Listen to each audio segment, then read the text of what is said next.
Shalom Aleichem. Puji Tuhan, pada pagi hari ini saya masih akan membicarakan tentang masalah Esau yang membenci Yakub karena Yitzhak ayahnya memberkati. Pada hari ini saya akan membawakan dengan judul Salah Asuh. Untuk itu masih dengan ayat yang sama sebagai dasar pemberitaan firman, saya ambil di dalam kitab Kejadian pasal yang ke-27, ayat yang ke-41. Di situ dikatakan, dan Esau membenci Yakub oleh karena berkat yang telah ayahnya berkatkan. Dan Esau berkata dalam hatinya, hari-hari perkabungan ayahku akan segera tiba, dan aku akan membunuh Yakub adikku. Ini satu rencana yang ada di dalam hati Esau ketika dia akan membunuh Yakub adiknya. Namun sebelum saya menguraikan hal ini yang berkaitan dengan tema yaitu salah asuh, saya masih akan menambah sedikit tentang rancangan Elohim itu indah. Yang kemarin baru saja saya sampaikan pada minggu yang lalu. Kenapa? Karena ada seorang yang bertanya kepada saya di dalam kitab Injil Yohanan pasal yang ke-17. Kemarin saya ungkapkan bahwa rancangan Elohim itu indah, termasuk Yehuda Iskariot atau Yudas Iskariot, itu tidak dirancang oleh Tuhan untuk mati masuk neraka. Oleh karena itu ada satu pertanyaan yang perlu dijabarkan untuk saudara semua juga bisa memahami. Di dalam kitab Yohanan atau Yohanes pasal 17 ayat yang ke-12. Di situ ketika Yesua bersama dengan murid-muridnya, Yesua berkata demikian. Ketika aku ada bersama mereka di dunia ini, aku senantiasa memelihara mereka dalam namamu, yaitu mereka yang telah engkau berikan kepadaku. Aku telah menjaganya, dan tidak seorang pun dari antara mereka yang binasa, kecuali anak kebinasaan itu, supaya kitab suci dapat digenapkan. Dari ayat ini ada orang yang berpikir bahwa Yehuda Iskariot itu memang sudah diskenariokan oleh Tuhan untuk mati masuk neraka. Mati gantung diri sehingga dia terjatuh dan perutnya terkena batu sehingga isinya keluar semuanya. Saya coba baca di dalam kitab Hafrit Hakadasa, di dalam kitab Yohanan 17 ayat yang ke-12 dikatakan, Bihyoti imahem baolam smarti otam bismecha kol asyer natatali samarti velo afat ekhat mehem zulati ben haafadon lemalot dofar hakatov. Yang kalau diterjemahkan kira-kira berbunyi demikian. Ketika aku berada bersama mereka di dunia ini, aku senantiasa memelihara mereka dalam namamu, yaitu mereka yang telah engkau berikan kepadaku. Aku telah menjaganya dan tidak seorang pun yang hilang, kecuali anak yang runtuh atau hancur supaya kitab tergenapi. Jadi kata binasa yang dimaksud di situ bukan berarti binasa mati masuk neraka, saudara-saudara. Di dalam kitab berbahasa Ibrani dikatakan Ben Haavadon atau putra keruntuhan.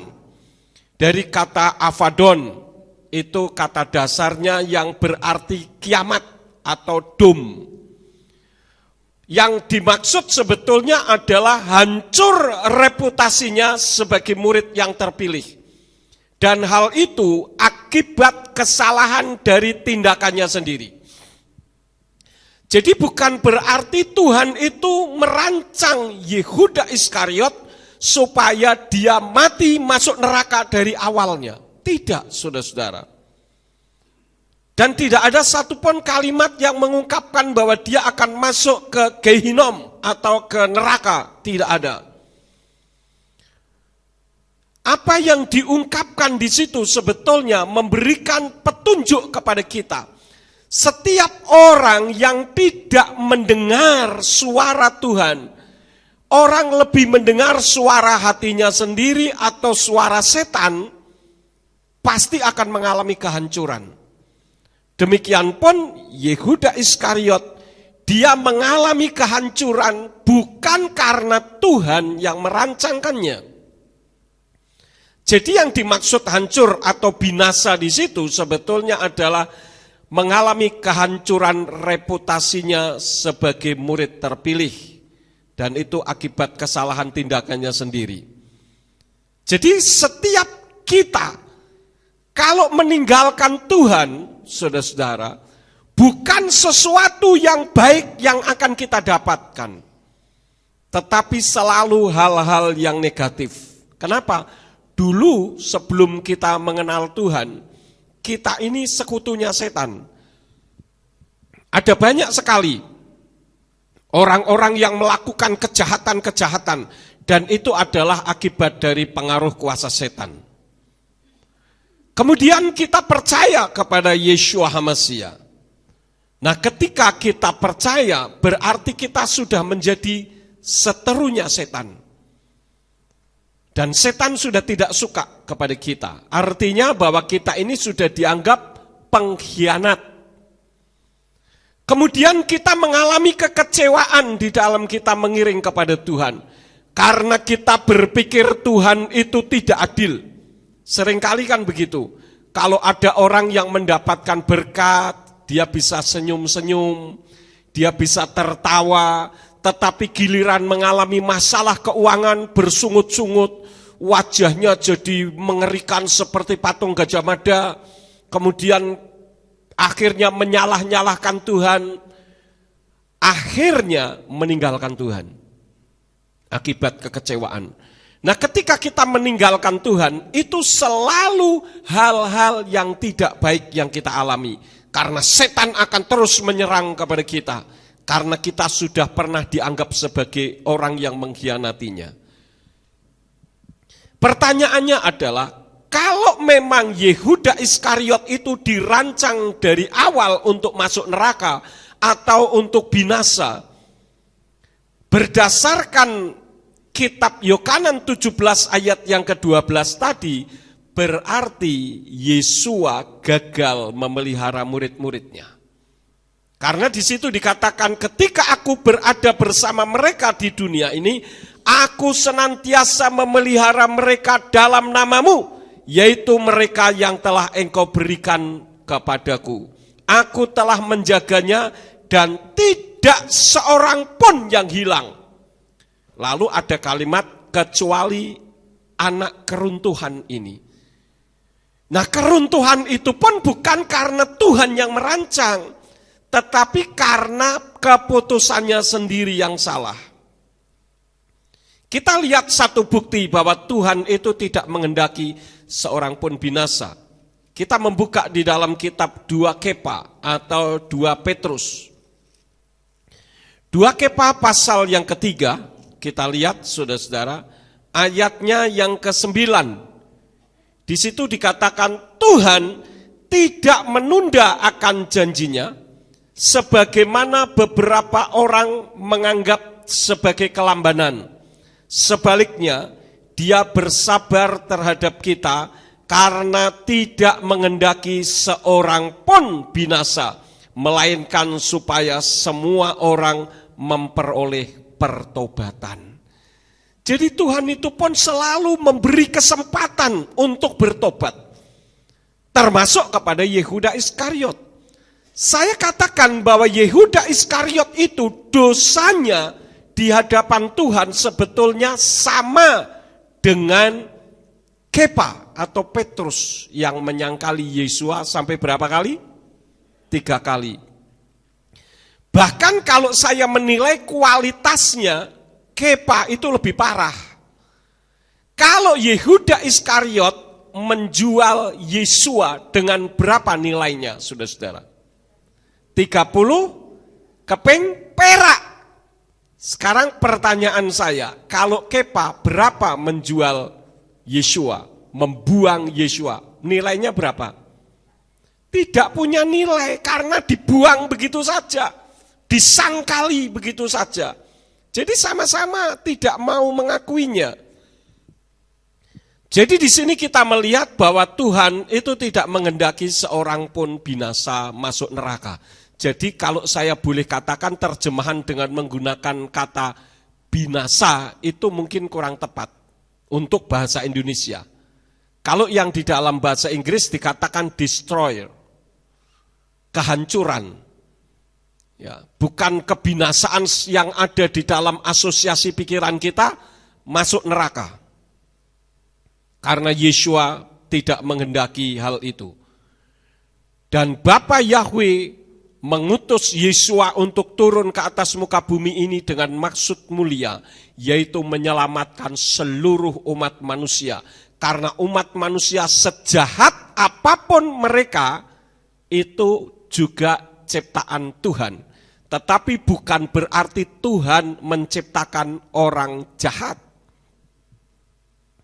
Karena orang itu sendiri yang membuka hati terhadap kejahatan di dalam dirinya. Kita melihat pada saat Adam jatuh di dalam dosa, apa yang terjadi? Yahweh korbankan binatang untuk diambil kulitnya untuk dijadikan cawat, untuk menutup kemaluan dari Adam. Artinya apa? Itu ada penumpahan darah.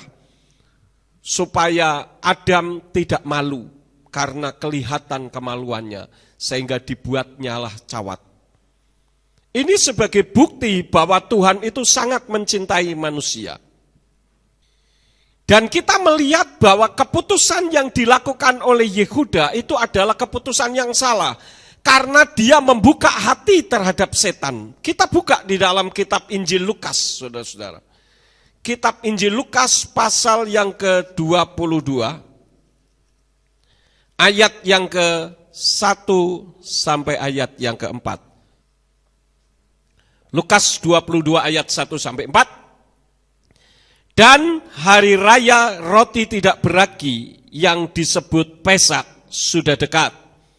Dan imam-imam kepala dan ahli-ahli kitab sedang berusaha bagaimana mereka dapat membunuh dia karena mereka takut akan bangsa itu.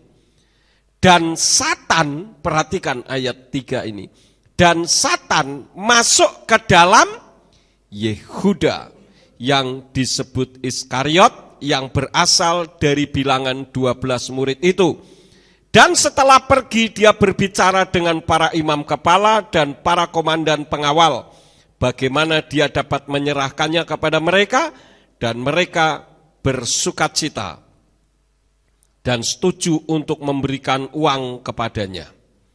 Ayat yang ke-6. Dan dia menyetujui dan mencari kesempatan yang baik untuk menyerahkan dia kepada mereka tanpa keributan. Jadi ini merupakan pemufakatan untuk membunuh Yesua. Dan hal itu terjadi karena Yehuda Iskariot membuka hati untuk setan menguasainya. Jadi saudara-saudaraku yang kekasih, memang pada akhirnya Yehuda Iskariot diizinkan Tuhan juga untuk mati gantung diri. Ya kalau Tuhan melarang misalkan dia gantung diri tiba-tiba dia tidak mati-mati ya bisa juga. Semuanya bisa saja terjadi. Tetapi semua yang realitas yang ada itu merupakan kehidupan secara nyata. Kan pernah ada ayam yang dipotong lehernya sudah habis ya, enggak mati-mati sampai 2 hari. Saya pernah nonton itu di televisi.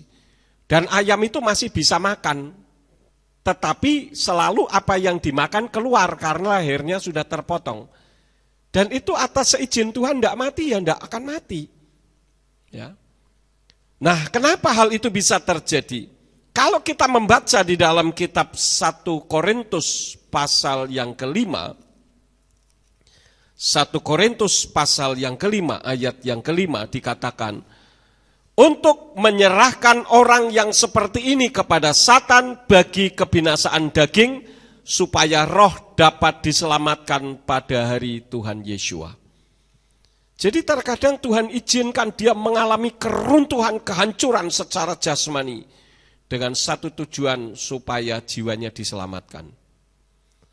Jadi sekali lagi saudara-saudara, apa yang tertulis di dalam kitab Yohanan 17 ayat yang ke-12, itu bukan berarti Tuhan menskenariokan Yehuda Iskariot memang sejak lahir dirancang untuk mati masuk neraka. Tidak. Kalau dirancang supaya dia membuka jalan menyerahkan Yesua, memang benar. Tetapi seperti pemberitaan firman yang saya sampaikan pada minggu yang lalu dalam judul rancangan Elohim itu indah, Tuhan masih memberi kesempatan kepada Yehuda Iskariot untuk dia bertobat sama seperti Kepa.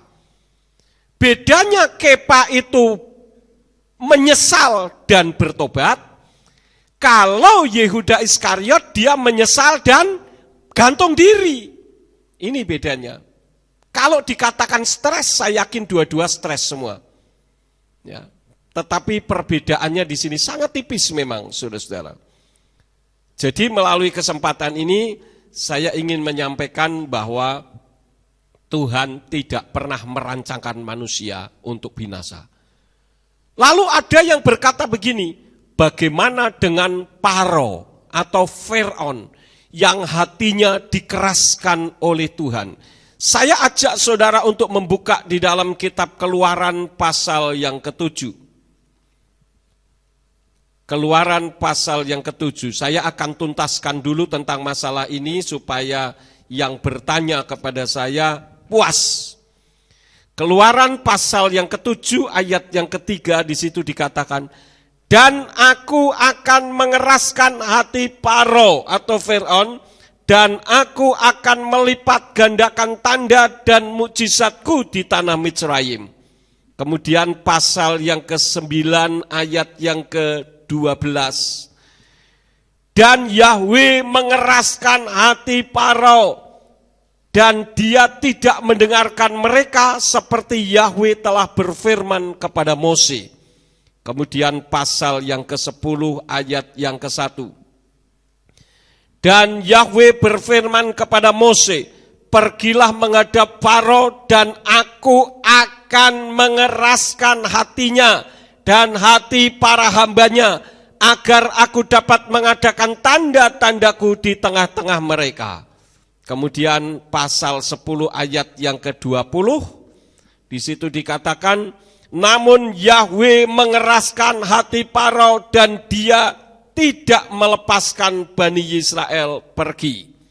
Kemudian ayat yang ke-27, kembali di sana ditulis, namun Yahweh mengeraskan hati Faro dan dia tidak membiarkan mereka pergi. Pasal yang ke-11 ayat 10. Dan Mose serta Aharon melakukan segala mujizat ini di hadapan Faro, dan Yahweh mengeraskan hati Faro, dan dia tidak benar-benar menyuruh Bani Israel pergi dari negerinya. Pasal yang ke-14 ayat yang ke-4.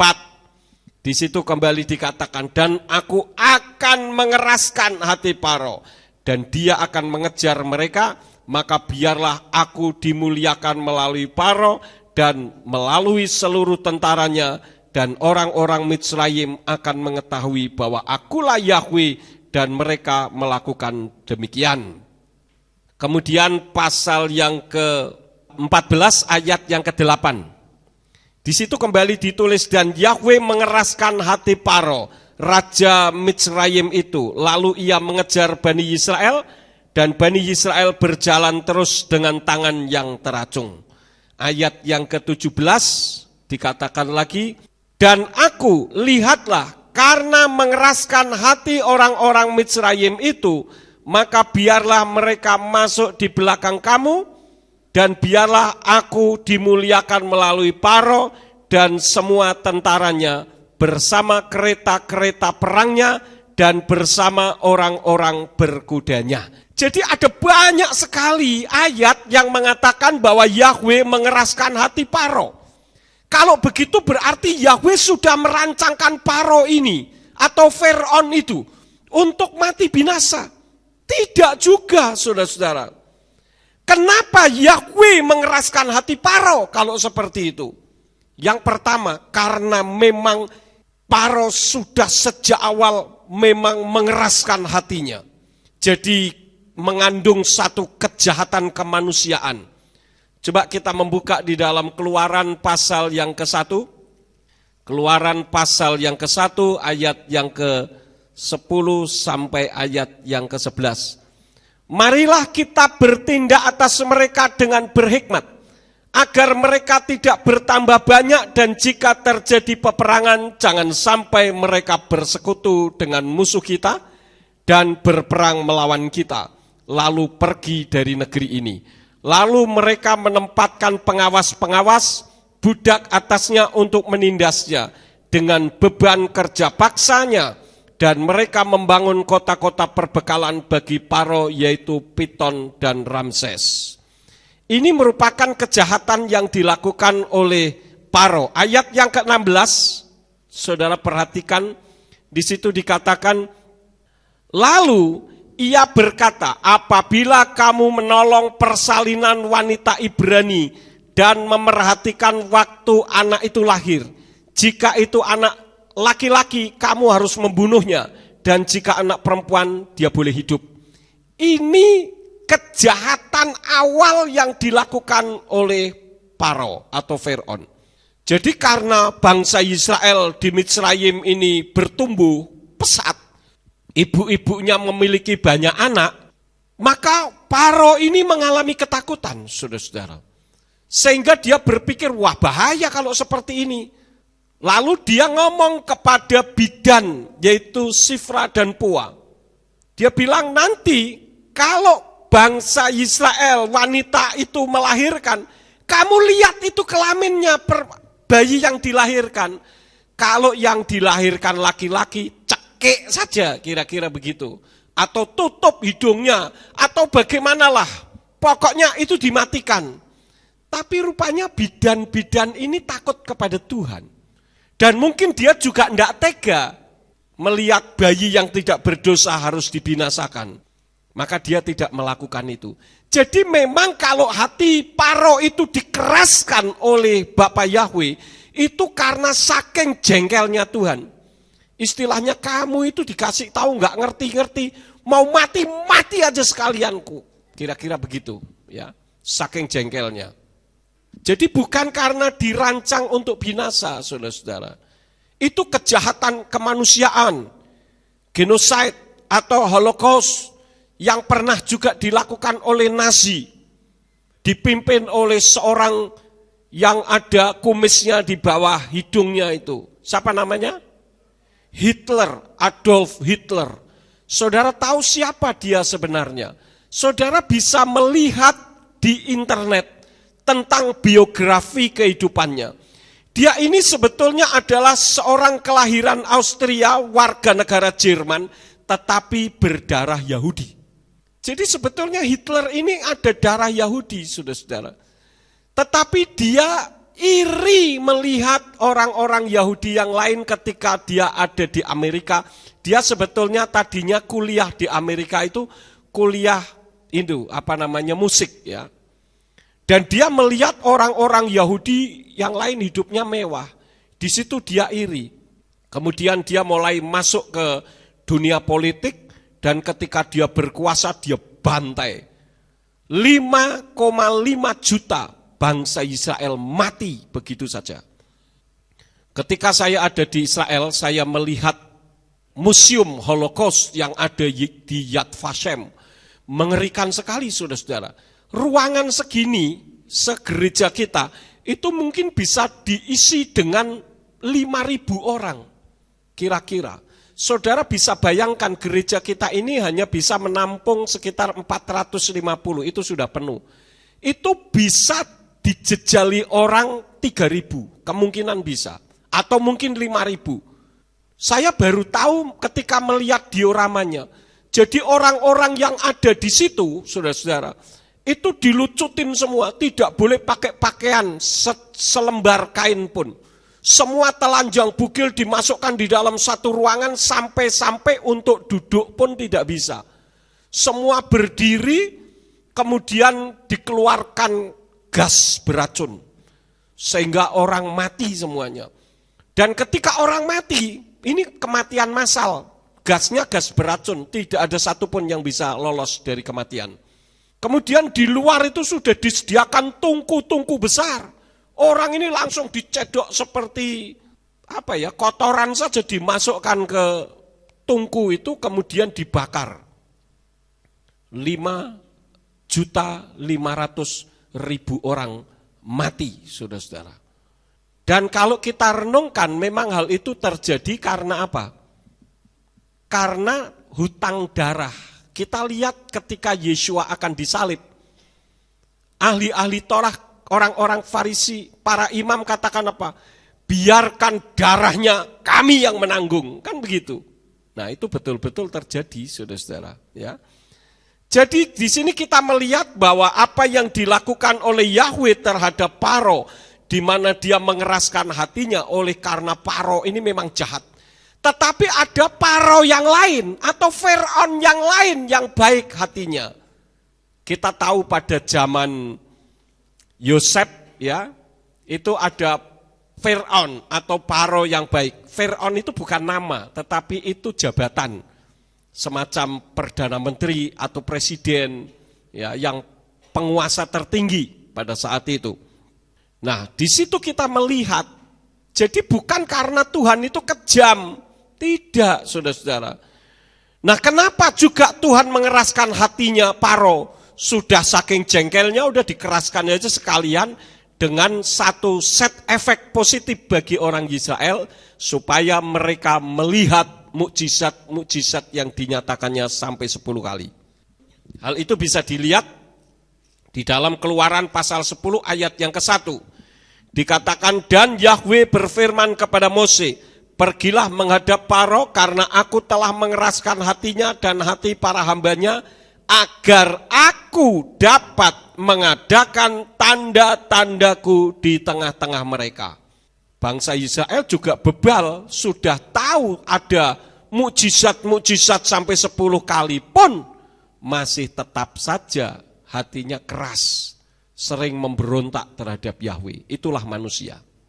Jadi saya akan sudahi di sini bahwa Yahweh tidak pernah merancangkan satu manusia pun binasa, termasuk saudara dan saya dan semua kita di mana saudara mendengar suara saya ini.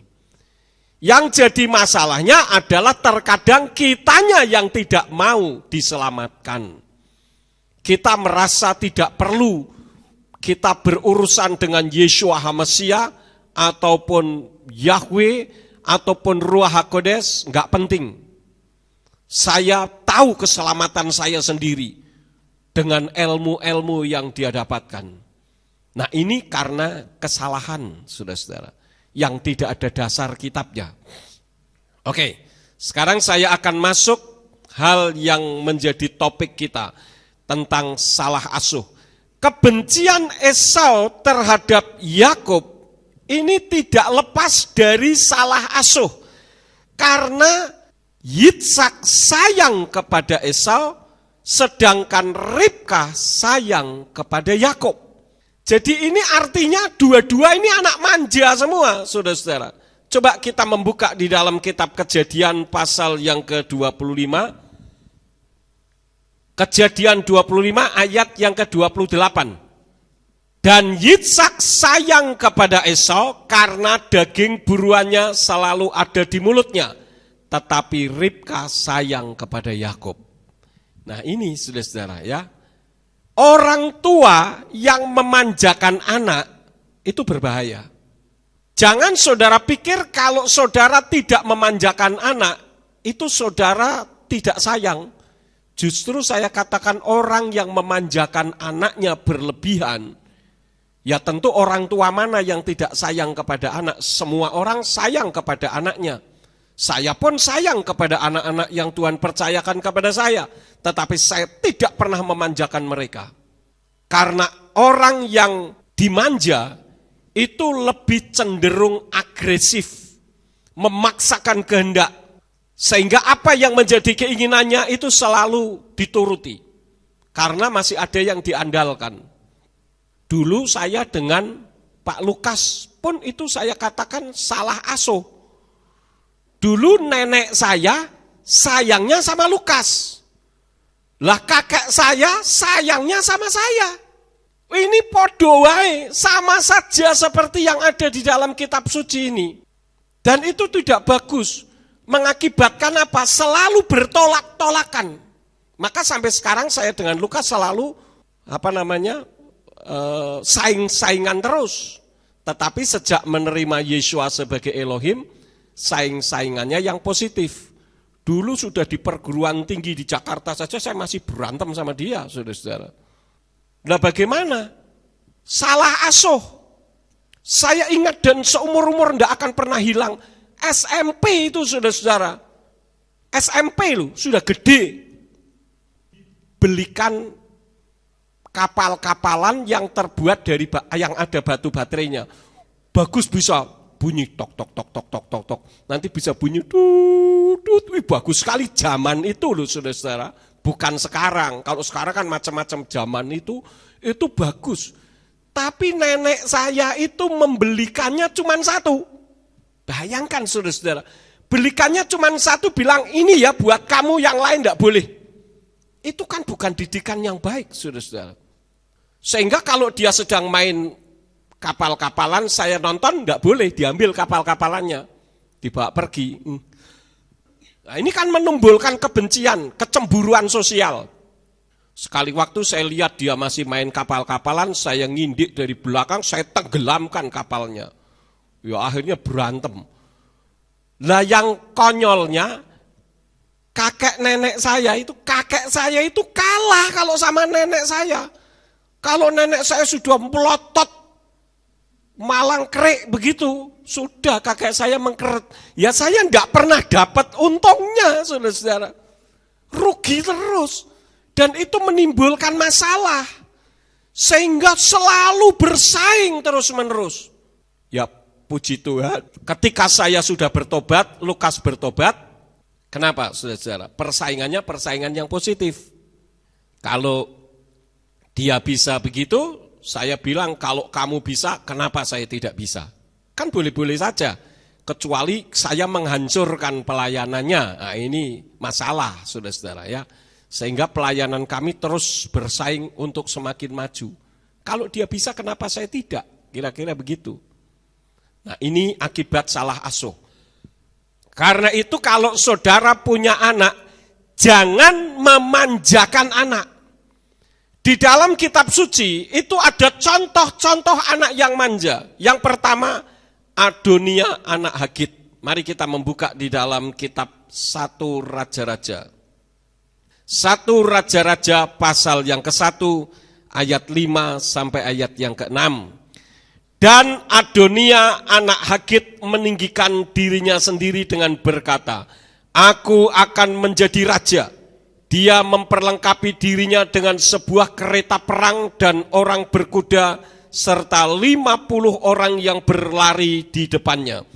Dan ayahnya selama hidupnya belum pernah melukainya dengan berkata, mengapa engkau berbuat begitu? Dan dia pun sangat gagah perawakannya dan ibunya melahirkan dia setelah Absalom. Jadi ini adiknya Absalom, anaknya Daud dengan Hagit.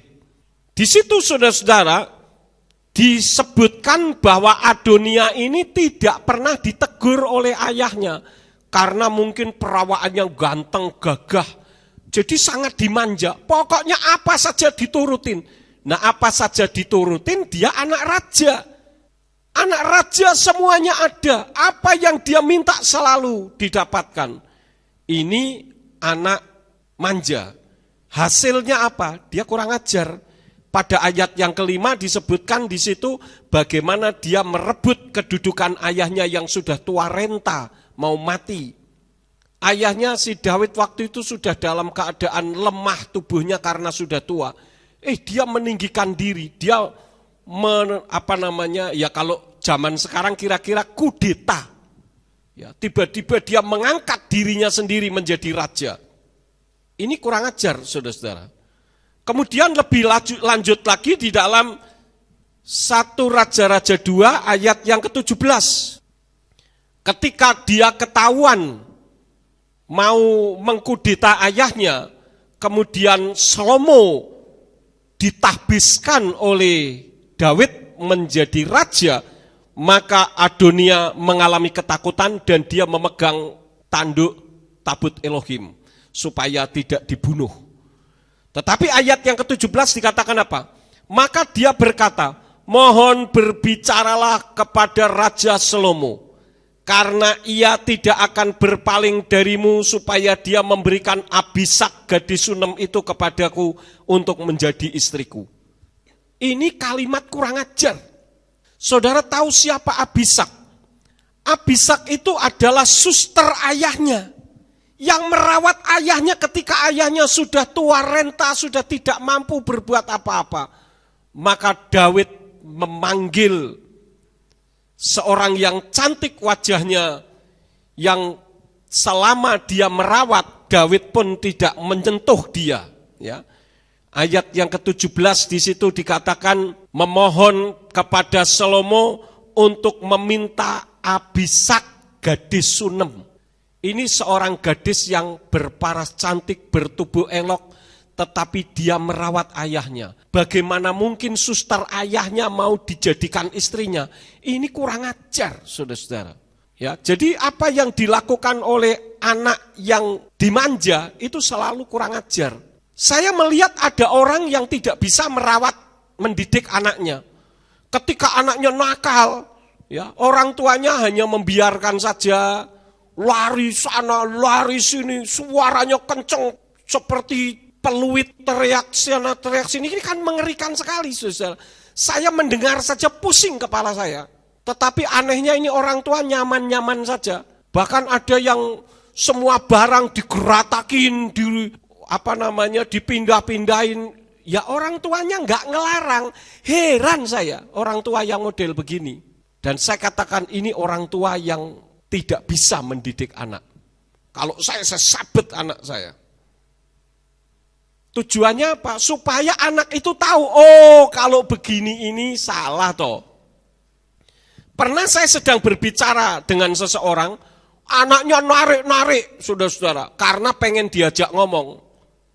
Dan anak ini selalu kurang perhatian, minta diperhatikan. Maka ketika orang tuanya sedang berbicara kepada orang lain selalu diganggu. Kepalanya dijambak, ditarik rambutnya. Ya diam-diam saja. Nanti toh nak, nanti. Dalam hati saya, untung kamu jadi anaknya dia ya. Kalau jadi anak saya tak keplak betul. Karena ini bukan mendidik, saudara-saudara. Anak enggak tahu kalau apa yang dia lakukan itu enggak bagus. Lalu ketika orang tua sedang bertamu ke rumah tempat saya kasih suguhan. Suguhan itu bahasa Indonesianya apa sih? Jamuan gitu ya, saya kasih jamuan gitu.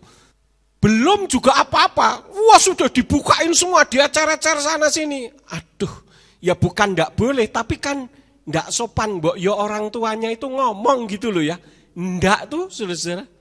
Waduh, ini orang tua macam apa yang seperti ini?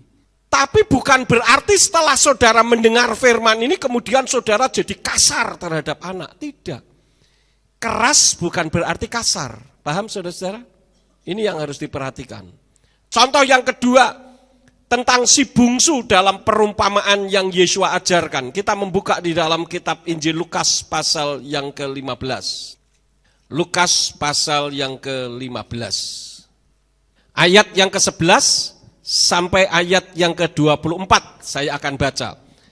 Dan dia berkata, seseorang memiliki 2 anak laki-laki, dan yang bungsu dari mereka berkata kepada ayahnya, Bapak, berikanlah kepadaku bagian harta yang jatuh untukku. Dan dia membagikan kepada mereka kehidupan. Dan tidak lama kemudian anak yang bungsu, setelah mengumpulkan semuanya, dia pergi ke negeri yang jauh dan di sana dia menghambur-hamburkan hartanya dengan hidup berfoya-foya. Perhatikan di sini, ulahnya anak manja. Dia dapat duit bukan dipakai untuk sesuatu yang baik, dipakai untuk berfoya-foya. Karena apa? Dia merasa saya masih ada yang diandalkan. Kalaupun sudah habis duitnya, dia akan minta lagi. Kan begitu. Ya, ayat 14. Dan setelah menghabiskan semuanya, terjadilah kelaparan yang hebat di negeri itu dan dia mulai kekurangan. Rupanya karena ada kelaparan dia tidak bisa pulang. Dan setelah pergi dia bergabung dengan seorang penduduk negeri itu dan orang itu menyuruh dia ke ladangnya untuk memberi makan babi-babi. Dan dia ingin sekali mengisi perutnya dengan pakan yang babi-babi makan, tetapi tidak seorang pun memberikannya kepadanya. Dan ketika menyadari dirinya, dia berkata, betapa banyaknya orang-orang upahan ayahku, mereka berkelimpahan roti, tetapi aku sedang mati kelaparan. Setelah bangun aku akan pergi kepada ayahku dan berkata kepadanya, Bapak, aku telah berdosa terhadap surga dan di hadapanmu, dan aku tidak layak lagi disebut anakmu.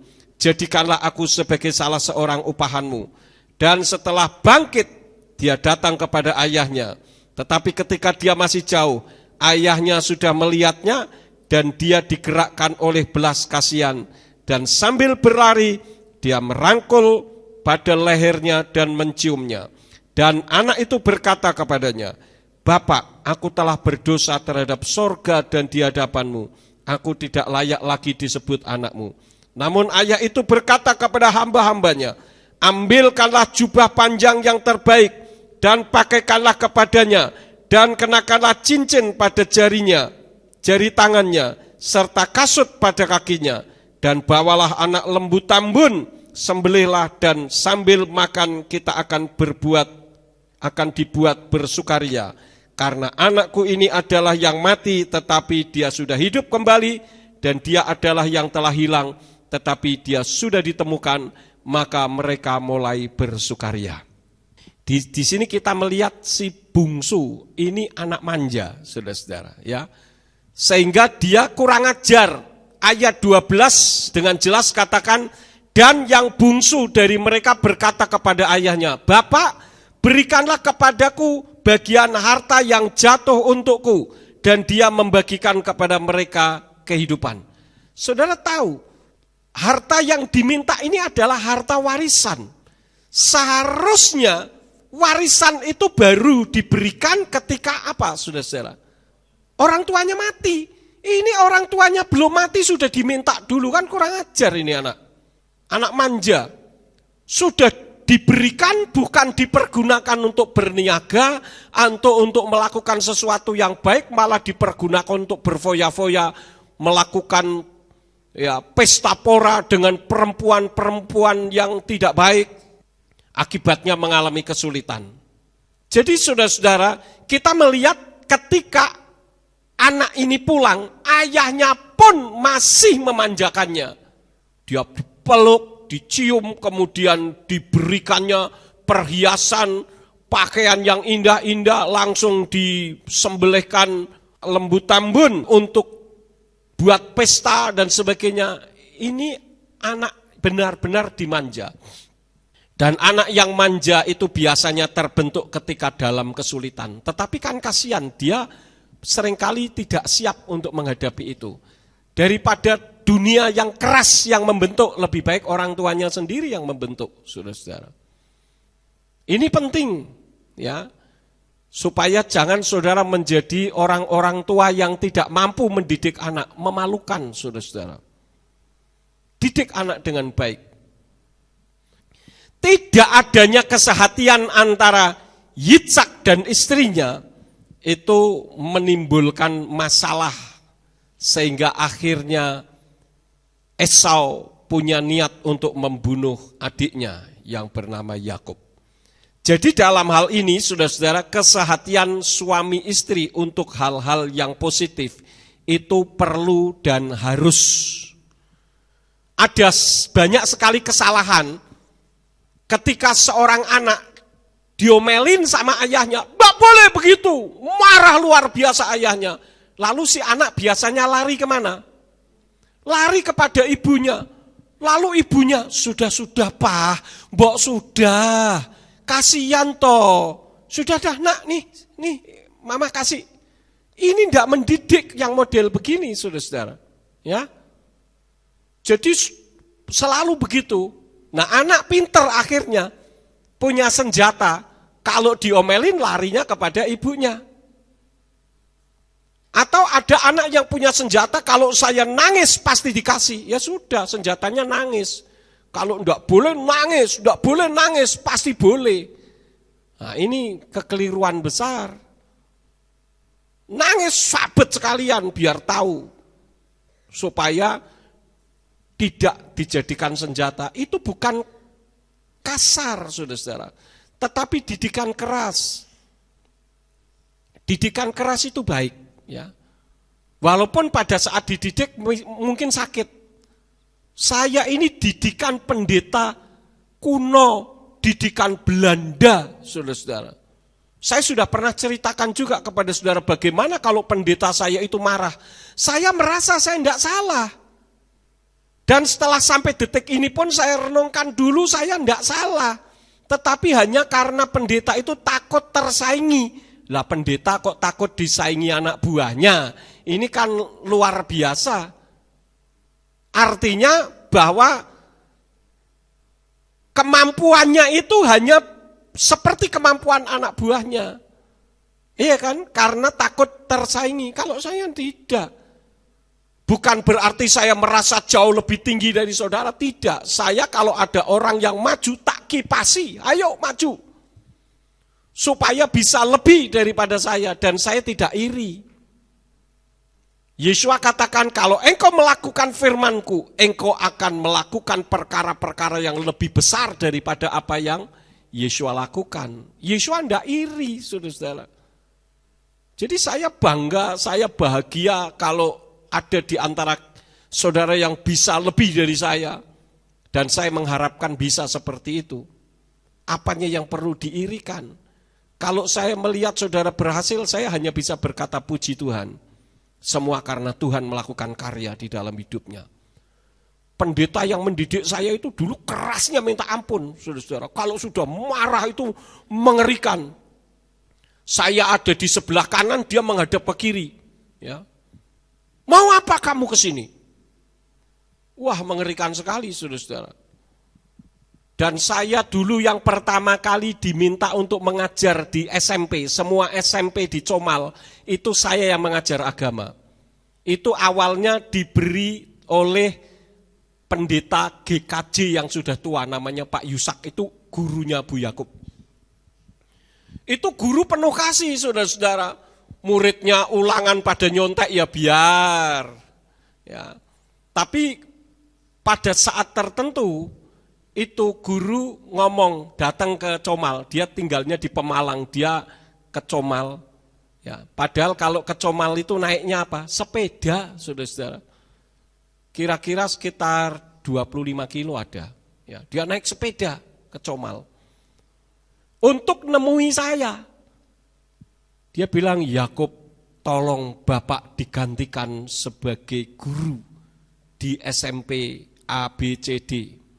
Saya bilang, "Pak, kan banyak pendeta-pendeta." Saya kan waktu itu belum pendeta, saudara-saudara. Baru jadi ketua pemuda. Tapi Pak Yusak ini mengatakan, tidak. Karena malaikat tadi malam ngomong sama Bapak. supaya saya disuruh menyerahkan jabatan saya sebagai guru agama kepada Yakub. Waduh, saya bingung saudara-saudara, kalau sudah berbicara soal malaikat, bicara soal Tuhan ya ngeri. Akhirnya benar Pak? Benar. Ya sudah, akhirnya saya terima dengan sukacita tentu saja. Karena ini tugas yang diberikan dari Tuhan, kan begitu. Benar, setelah dia berikan kepada saya, berapa lama berikutnya dia meninggal. Nah, saya jadi guru. Ketika saya jadi guru, saudara-saudara, saya ngajar tuh ada SMP Negeri, SMP Purnama, SMP Negeri 2, pokoknya SMP yang ada di Comal saya semua yang ngajar. Pada saat itu saya sakit. Saya serahkan kepada Pak Lukas pada saat itu. Serahkan Pak Lukas, dikutek-kutek sama guru-guru yang lain. Pak Lukas itu sekolah pendeta di mana? Kok bisa mengajar? Akhirnya daripada ribut, Pak Lukas serahkan ke Pekalongan, karena gereja pusatnya di Pekalongan, saudara-saudara. Lalu diajarlah guru dari Pekalongan. Ya, diajar begitu. Lama-lama bosen, kadang tidak berangkat, kadang berangkat. Nah, wakil kepala sekolah itu rumahnya samping toko saya, persis. Dia punya toko juga di samping saya. Dia bilang, Yakub itu gimana? Gurunya kok nggak pernah ngajar? Ya sudah Pak, coba nanti saya tak ngomong. Saya ngomong sama yang lebih senior saya, tolong dong omongkan sama Pak Gembala. Bilang kalau saya sudah sehat, kalau memang tidak bisa mengajar dengan baik, saya lagi yang mau mengajar gitu. Lalu senior saya ini ngomong kepada Pak Gembala, Om, ini ada teguran dari wakil kepala sekolah SMP, karena yang mengajar ini seringkali tidak berangkat, jadi kasihan anak-anak. Iya, habis jauh sih bagaimana ya, gitu. Gembalanya ngomong gitu. Lalu senior saya mengatakan begini, bagaimana Om kalau Yakub saja yang mengajar? Langsung dia kaget, heh, apa? Yakub mau ngajar? Apa bisa? Dia enggak tahu kalau dulunya awalnya saya yang ngajar, saudara-saudara. Ya, saya bilang ya sudahlah, kalau enggak boleh ya enggak apa-apa. Ya. Betul enggak boleh, saudara-saudara. Ya sudah, enggak masalah. Sampai akhirnya ini sekolah mau digabung, agamanya itu mau digabung jadi satu. Kan kasihan, saudara-saudara. Akhirnya enggak tahu dari sekolahan kirim surat atau bagaimana. Pendeta ini ngomong sama senior saya, ya sudah, daripada ndak ada sudah, Yakub saya suruh ngajar, gitu. Saya bilang saya ndak mau ngajar kalau itu Pak Gembala belum datang ke tempat saya sendiri. Jangan-jangan nanti itu omongannya dia sendiri kan saya bisa dikeplak kepalanya, saudara-saudara, betul enggak? Jadi bukan berarti saya mau, wah ini biar pendetanya tunduk sama saya, tidak sama sekali. Saya itu seniornya bilang bener, itu Om yang suruh. Enggak, kamu bisa aja bikin-bikin, nanti tahu-tahu saya dimutasi. Ya enggak lah. Akhirnya datang Yakub, Om minta Yakub mengajar SMP. Enggak salah Om, apa bisa Om? Saya bilang apa bisa Om? Bisa gitu. Ya sudah, akhirnya saya terima lagi. Itu didikan untuk saya itu kerasnya minta ampun, saudara-saudara. Namanya pendeta-pendeta didikan Belanda. Wah, ini ngeri, didikan Belanda itu disiplinnya super tinggi, saudara-saudara. Super tinggi. Ya. Tetapi sekarang setelah saya melayani, setelah saya menggembalakan, saya baru tahu, oh ternyata didikan yang keras itu baik juga. Pada saat dididik sakit, saudara-saudara, ya. Oleh karena itulah maka perlu adanya kesehatian antara suami istri. Kesehatian suami istri itu akan membuat rumah tangga akan bertumbuh dan berkembang. Bukan hanya suami istri. Gereja dengan jemaat, gembala dengan umat, umat satu dengan yang lain, pengurus dengan umat, pengurus dengan gembala. Kalau ada kesehatian, maka gereja itu akan bertumbuh, berkembang, dan diberkati oleh Bapa Yahweh.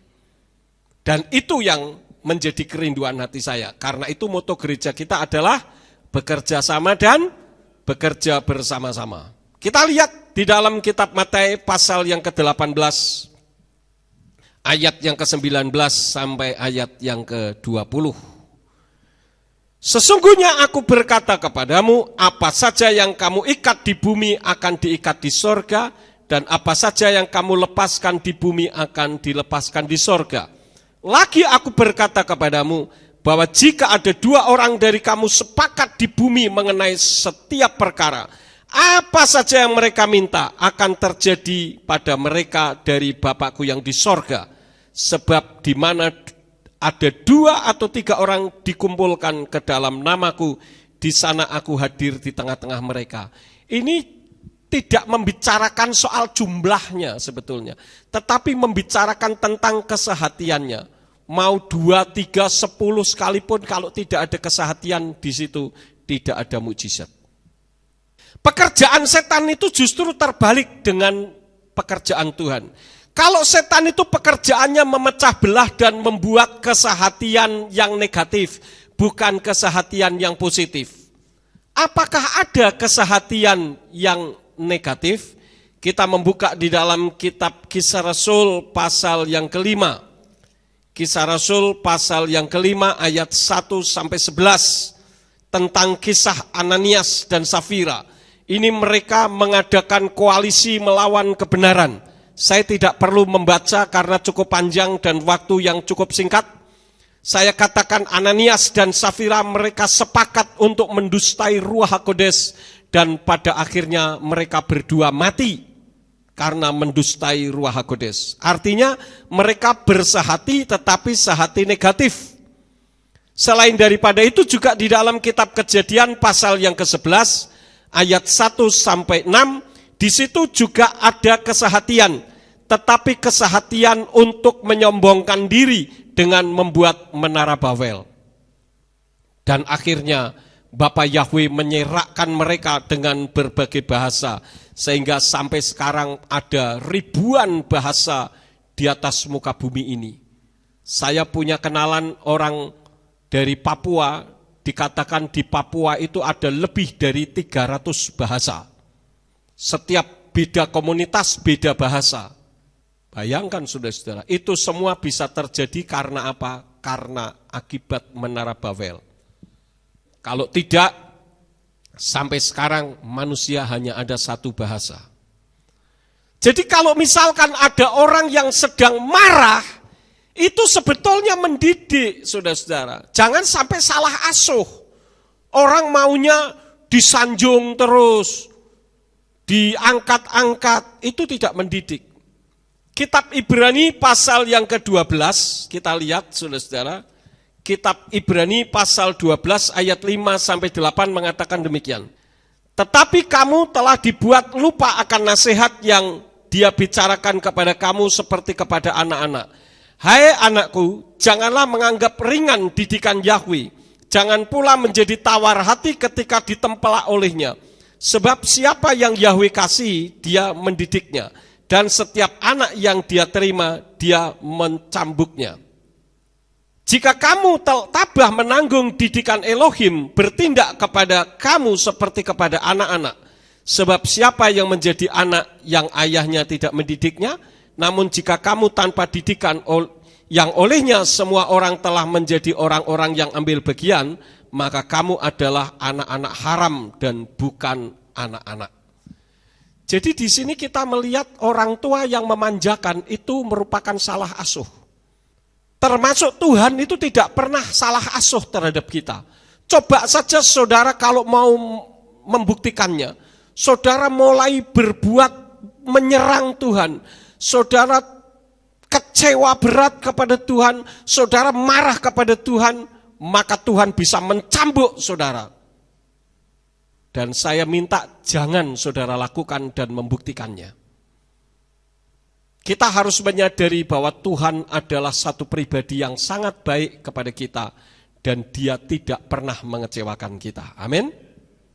Jadi orang marah itu bukan berarti jahat, tetapi tanda mengasihi. Yesua juga pernah marah. Coba kita membaca di dalam kitab Injil Yohanan pasal yang kedua. kitab Injil Yohanes atau Yohanan pasal yang kedua, ayat 13 sampai ayat 17. Di situ dikatakan, dan Paskah orang-orang Yahudi sudah dekat, dan Yesua naik ke Yerusalem. Dan di bait suci dia mendapati orang-orang yang sedang berjualan lembu dan domba dan merpati, juga penukar-penukar uang yang sedang duduk. Dan dengan membuat cambuk dari tali temali, dia mengusir semuanya dari bait suci itu, baik domba-domba maupun lembu-lembu. Dan dia menumpahkan keping-keping uang pada penukar uang dan menjungkir balikkan meja-mejanya. Dan terhadap mereka yang berjualan burung merpati, dia berkata, singkirkanlah hal-hal ini dari sini. Janganlah menjadikan rumah Bapakku sebagai rumah perdagangan. Dan para muridnya teringat bahwa ada tertulis, kecemburuan akan rumahmu telah melahap aku. Di sini kita melihat ketika orang-orang membawa burung, kemudian domba, dan sebagainya. Tujuannya apa? Untuk mempermudah orang Israel pada saat mempersembahkan korban kepada Bapa Yahweh. Jadi mereka tidak perlu membawa sesuatu. Akhirnya apa? Terjadi transaksi hanya untuk mencari keuntungan, bukan untuk memuliakan Tuhan. Sehingga bait suci jadi seperti pasar. Akhirnya Yesua marah. Dan ini menunjukkan bahwa Tuhan itu mendidik. Didikan yang tidak salah asuh adalah jika ada teguran. Saya ajak saudara untuk membuka 2 ayat lagi di dalam Amsal pasal yang ke-9. Kitab Amsal pasal yang ke-9 ayat yang ke-8. Hendaklah engkau tidak berbantah dengan pencemooh, supaya dia tidak membencimu. Berilah teguran kepada orang bijak dan biarlah dia mengasihimu. Jadi orang yang bijak menurut kitab Amsal ini, saudara-saudara, orang yang bijak adalah orang yang jika ditegur justru mengasihi orang yang menegur. Karena apa? Membuktikan bahwa orang yang menegur itu adalah orang yang mencintai saudara. Ya. Satu lagi ayat yang terakhir di dalam Amsal yang ke-1 ayat yang ke-30 sampai 32. Di situ dikatakan, mereka tidak menginginkan nasihatku, mereka memandang rendah semua teguranku, maka mereka akan memakan buah perbuatan mereka sendiri dan menjadi kenyang oleh nafsu mereka sendiri. Sebab kesesatan orang yang tak berpengalaman membunuhnya dan kelalaian orang bodoh membinasakannya. Orang yang tidak suka ditegur itu mudah tersesat. Karena itu bersyukurlah jika masih ada yang menegur saudara. Kalau saudara ditegur marah, kalau saya misalkan orang ditegur marah, saya tidak akan tegur lagi. Ya buat apa kalau ditegur marah? Wong saya negur tujuannya baik malah diomelin. Ya sudah, silahkan saja. Kan begitu. Oleh karena itu kita patut bersyukur kepada Tuhan kalau Tuhan pun sekali waktu menegur kita kalau kita jauh dari Tuhan. Pesan saya, Tuhan tidak pernah salah asuh. Ketika kita ditegur, datang kembali kepada Tuhan. Dan jangan sampai kita ditegur, tetapi kasihilah dia dengan sungguh-sungguh.